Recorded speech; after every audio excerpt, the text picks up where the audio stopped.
નમસ્કાર, weather analysis સાથે હું છું પાયલ અને ગુજરાતમાં વરસાદની એન્ટ્રી અને ચોમાસા પહેલાંનો આ વરસાદ છે, પ્રી મોન્સૂન એક્ટિવિટીના ભાગરૂપેનો આ વરસાદ છે. પણ અનેક વિસ્તારોમાં ગાજવીજ સાથે ગઈકાલે ખૂબ વરસાદ પડ્યો છે. ઘણા બધા વિસ્તારો એવા હતા જ્યાં છૂટોછવાયો વરસાદ પડ્યો છે, પણ ચોમાસા પહેલાં જે વેસ્ટર્ન ડિસ્ટર્બન્સની અસર છે એની અસરો દેખાઈ રહી છે. ગુજરાતના મધ્યના ભાગો પર એની સૌથી વધારે અસર થઈ છે, કારણ કે રાજસ્થાન તરફથી સિસ્ટમ આવી અને મધ્યપ્રદેશ તરફ આગળ વધી અને એટલે જ મધ્ય ગુજરાતના મોટાભાગના વિસ્તારોમાં એ મહીસાગર હોય, દાહોદ હોય, છોટાઉદેપુર હોય, આ બાજુ દક્ષિણ ગુજરાતના નર્મદાવાળા પટ્ટામાં બધી જ જગ્યાએ એની અસરો દેખાઈ રહી છે. ગઈકાલે અમદાવાદ, વડોદરા, ગાંધીનગરના અનેક વિસ્તારોમાં પણ વરસાદ પડ્યો છે. સૌરાષ્ટ્રના ભાગોમાં પણ વરસાદ છે. આજે શું સ્થિતિ રહેવાની છે એના પર પહેલાં એકવાર નજર કરીએ તો તમે જુઓ કે 19 તારીખ છે આજે, અને તમે મધ્ય ગુજરાતના ભાગ ઉપર જ તમને એની અસર પણ દેખાતી હશે. એટલે અહીંયા અમદાવાદ, વડોદરા અને એની આસપાસના વિસ્તારો છે, ગોધરા, લુણાવાડા એટલે મહીસાગર, નડિયાદ, ગાંધીનગરમાં વરસાદ પડવાની સંભાવના છે. આ વહેલી સવારની આગાહી છે. કચ્છમાં પણ એ સ્થિતિ રહેવાની છે. ધીરે ધીરે દિવસ આગળ જશે એટલે એ વરસાદની સ્થિતિ છે બદલાતી રહેશે. દક્ષિણ ગુજરાત અને સૌરાષ્ટ્રના પટ્ટામાં વરસાદ પડે તેવી સંભાવના છે. સાથે જ તમે જુઓ કે અમદાવાદથી લઈ અને એના આસપાસના વિસ્તારોમાં વરસાદ દેખાઈ રહ્યો છે. રાત સુધીમાં સૌરાષ્ટ્રના ભાગો અને મધ્ય ગુજરાતના અનેક વિસ્તારોમાં વરસાદ પડી શકે છે. 20 તારીખે એની તીવ્રતા ઓછી થતી દેખાય છે, એટલે જે સિસ્ટમ છે એની અસરો ઓછી થતી દેખાય છે. છૂટો છવાયો મધ્યમ વરસાદ એ ગુજરાતના મધ્ય અને સૌરાષ્ટ્રના ભાગોમાં પડી શકે તેવી સંભાવના છે. 21 તારીખે દક્ષિણ ગુજરાત તરફ એની અસર દેખાય છે. 20 તારીખ પછી જે ચોમાસું આપણું જે છે એમાં હલચલ દેખાશે, એ ધીરે ધીરે આગળ વધે એવી સંભાવના છે. એટલે એની અસરો પણ થશે. મહારાષ્ટ્રથી ધીરે ધીરે આગળ વધે ચોમાસું અને મહારાષ્ટ્રમાં ખૂબ વધારે વરસાદ પડે એવી સંભાવના. અરબી સમુદ્ર એક્ટિવ થશે. 21 તારીખે તમે જુઓ કે અરબી સમુદ્ર એક્ટિવ થાય છે. અહીંયા સિસ્ટમ બનેલી દેખાય છે. દરિયાકાંઠાના આખા વિસ્તારોમાં વરસાદ પડતો દેખાય છે. એટલે એ વાદળો ફરીથી આવશે અને આપણું ચોમાસું ક્યાંક ગાયબ થઈ ગયું હતું એ જલ્દી જ ગુજરાતની નજીક પહોંચે એવી સંભાવનાઓ છે.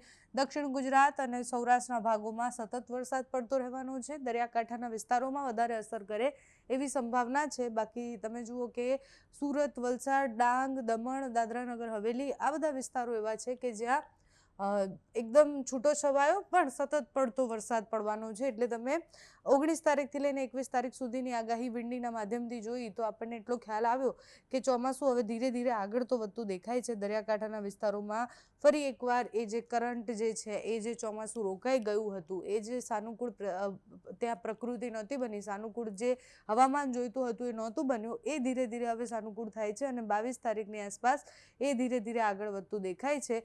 બીજી બાજુ બંગાળની ખાડી પણ એક્ટિવ છે. બંગાળની ખાડીમાં પણ સિસ્ટમ બની રહી છે.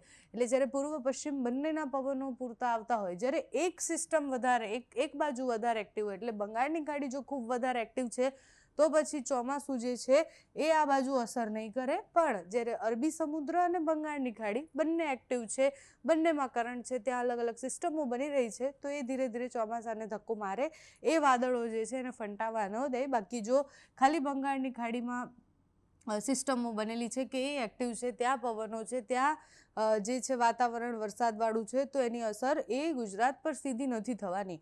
જ્યારે અરબી સમુદ્રમાં ક્યારેય કોઈ સિસ્ટમ બને છે તો એની અસર સીધી દરિયાકાંઠાના વિસ્તાર અને ગુજરાત પર થાય.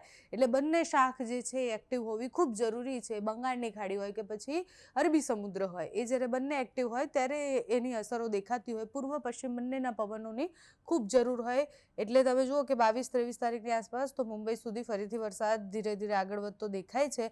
મહારાષ્ટ્રના મોટાભાગના વિસ્તારોને કવર કરે અને 23 તારીખની આસપાસ ગુજરાતમાં પણ આવી જાય.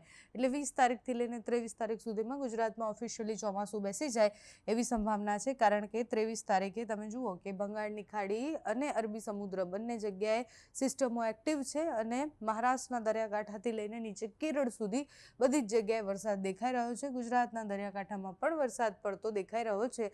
એટલે 23 તારીખ સુધીમાં વાતાવરણમાં એકદમ પલટો આવી જશે. આપણે જે ચોમાસાની રાહ જોઈ રહ્યા હતા એ ચોમાસું એકદમ નજીક આવતું આપણને દેખાશે.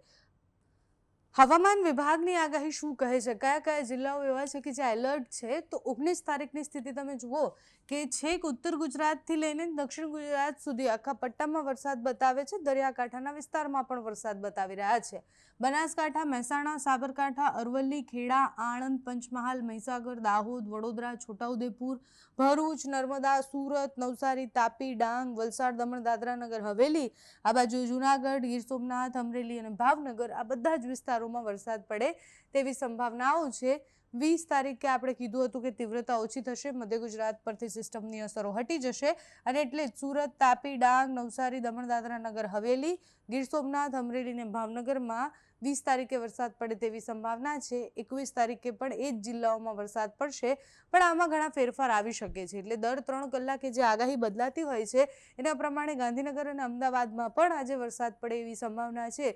એટલે છેક બનાસકાંઠાથી લઈ અને આ બાજુ વલસાડ સુધી, ગીર સોમનાથ, જૂનાગઢ, અમરેલી અને ભાવનગર આ વિસ્તારોમાં વરસાદ પડે તેવી સંભાવનાઓ અત્યારે દેખાઈ રહી છે. અમદાવાદ, ગાંધીનગર અને વડોદરાના વિસ્તારમાં પણ વરસાદ પડવાની આજે સંભાવના છે. એટલે ગુજરાતના અનેક વિસ્તારોમાં એવું કહેવાય કે અડધા ગુજરાતમાં આજે છૂટોછવાયો મધ્યમ વરસાદ પડશે. ગાજવીજ સાથે વરસાદ પડવાની સંભાવના છે. વેસ્ટર્ન ડિસ્ટર્બન્સની અસર છે અને એટલે જ એ ગાજવીજ સાથે ભારે પવન સાથે વરસાદ પડે તેવી સંભાવના છે.